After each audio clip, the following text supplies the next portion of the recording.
અને હવે કેશોદની પબ્લિક મને જવાબ આપો કે આમાં પાણી ભરાય વરસાદનું તો જાય ક્યાં? अरे बाप रे ये तो धोती खोल रहा है। તો કેમ છો કેશોદની પબ્લિક? અત્યાર સુધી 3 પાર્ટ બની ગયા છે કેશોદના અક્ષયગઢના. તો હા, પ્રોફાઇલમાં બધા પાર્ટ્સ મળી જશે. પણ આ બેયને જો મારા હરામને એલા કઈ હરમ કરો કઈ ચિંકા છો તમે. અને આ તો હે ને મારે હમું જોવા જ નહીં, કેમ કે બે એકવાર રોસ્ટ બારો ની મારો બી છે ભાઈ. લોકો આ હિસકામાં એવું છે ને કે ટાટિયા નીચે ભરાઈને રાખવા પડે, બાકી એને ઉડી જા હવામાં. જાય તું 1 મિનિટ ટકી ગયો ને તો મારા તરફથી પાર્ટી હો તને.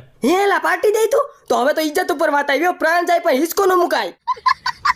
એલા ભાઈ ખોટું બહાર ન કરાય. જો સેટ આણ્યો પણ પાવર જાજો છે તો ભાઈ લોક જાજો ટાઈમ વયો ગયો, સાંજ થઈ ગઈ, હવે ચનાચોર ગરમ ખાયા ને પછી આપણે નીકળીએ કઈક બીજી લોકેશન. જઈ કઈ વિચાર આવે નવી લોકેશન? અને આ જો આનો મેકઅપ જોઈને તો મને દાંત જ ચડે હો ભાઈ. અને હવે કેશોદની પબ્લિક મને જવાબ આપો કે આમાં પાણી ભરાય વરસાદનું તો જાય ક્યાં? ઉપર તો હોલ છે પણ નીચેનું પાણી બધું ક્યાં જાય? ઈ તો મને થોડોક જવાબ આપજો ને તમે કમેન્ટમાં હો. અને આ કેશોદનું આખું બ્રિજ બનવામાં કેટલો ટાઈમ લાગ્યો ને ઈ પણ મને કમેન્ટમાં કહેજો. तो धोती खोल रहा है। તો હવે આપણે ક્યાં જવાનું છે નેક્સ્ટ પાર્ટમાં મળી જશે, તો એના માટે ફોલો અને સબસ્ક્રાઇબ કરવાનું ભૂલતા નહીં.